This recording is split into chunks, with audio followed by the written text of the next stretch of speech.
Dubai বা সংযুক্ত আরব আমিরাতের ইউএই ভিসা নিয়ে 2026 সালের শুরুতেই কিছু গুরুত্বপূর্ণ আপডেট এসেছে।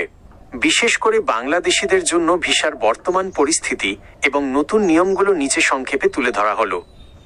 বাংলাদেশিদের জন্য ভিসার বর্তমান অবস্থা। দীর্ঘদিন বন্ধ থাকার পর 2025 সালের মাঝামাঝি থেকে বাংলাদেশিদের জন্য সীমিত পরিসরে ভিজিট ভিসা ও কিছু পেশাজীবী ভিসা চালু করা হয়েছিল। তবে 2026 সালের বর্তমান আপডেট অনুযায়ী সীমিত ভিসা বর্তমানে সাধারণ ট্যুরিস্ট ভিসা আগের মতো সবার জন্য উন্মুক্ত নয়। তবে উচ্চপদস্থ কর্মকর্তা, ব্যবসায়ী, বাল্ক ভিসা এবং বিশেষ কিছু পেশার যেমন সিকিউরিটি গার্ড, হোটেল স্টাফ জন্য ভিসা ইস্যু করা হচ্ছে। ডকুমেন্ট যাচাই। এখন আবেদন করার সময় পাসপোর্টের বাইরের কভার পেজ সহ রঙিন কপি এবং সঠিক ঠিকানার প্রমাণ দিতে হচ্ছে। জাল নথি বা ভুল তথ্যের কারণে অনেক আবেদন বাতিল হচ্ছে। 2026 সালের নতুন নিয়ম ও পরিবর্তন।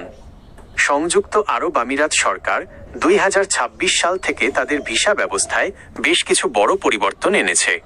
10 দিনের গ্রেস পিরিয়ড বাতিল। আগে ভিজিট ভিসার মেয়াদ শেষ হওয়ার পর অতিরিক্ত 10 দিন জরিমানা ছাড়া থাকার সুযোগ ছিল। এখন সেই সুযোগ আর নেই।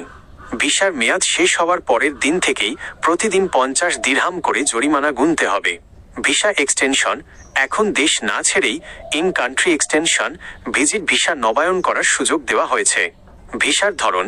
বর্তমানে 30, 60 এবং 90 দিনের ভিজিট ভিসা চালু আছে। 3.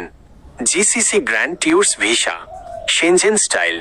আপনি যেমনটি জানতে চেয়েছিলেন, 2026 সালের মধ্যে বাহরাইন, সৌদি আরব ও আরব আমিরাত সহ 6টি দেশের জন্য একটি একক ট্যুরিস্ট ভিসা চালু হতে যাচ্ছে। এটি কার্যকর হলে একটি ভিসা দিয়েই আপনি দুবাই সহ পার্শ্ববর্তী দেশগুলোতে যাতায়াত করতে পারবেন। 4. কর্মসংস্থান বা কাজের ভিসা। বর্তমানে সাধারণ শ্রমিকদের জন্য নতুন ভিসা পাওয়া কিছুটা চ্যালেঞ্জিং। তবে যারা আগে থেকে সেখানে অবৈধভাবে ছিলেন তাদের জন্য বিভিন্ন সময় সাধারণ ক্ষমা বা বৈধ হওয়ার সুযোগ দেওয়া হচ্ছে। কাজের ভিসার জন্য অনুমোদিত এজেন্সির মাধ্যমে কোম্পানি থেকে ইনভাইটেশন থাকা বাধ্যতামূলক। সতর্কতা, দুবাইয়ের ভিসা এখন অনেক সংবেদনশীল। কোনো দালালের মাধ্যমে নিশ্চিত না হয়ে টাকা লেনদেন করবেন না। দুবাই সরকারের অফিসিয়াল ওয়েবসাইট GDRFA বা ICP থেকে আপনার ভিসার স্ট্যাটাস যাচাই করে নিন। আপনি কি বিশেষ কোনো ক্যাটাগরির যেমন ফ্যামিলি ভিজিট বা কাজের ভিসা সম্পর্কে বিস্তারিত জানতে চান? আমি আপনাকে সেই অনুযায়ী তথ্য দিতে পারি।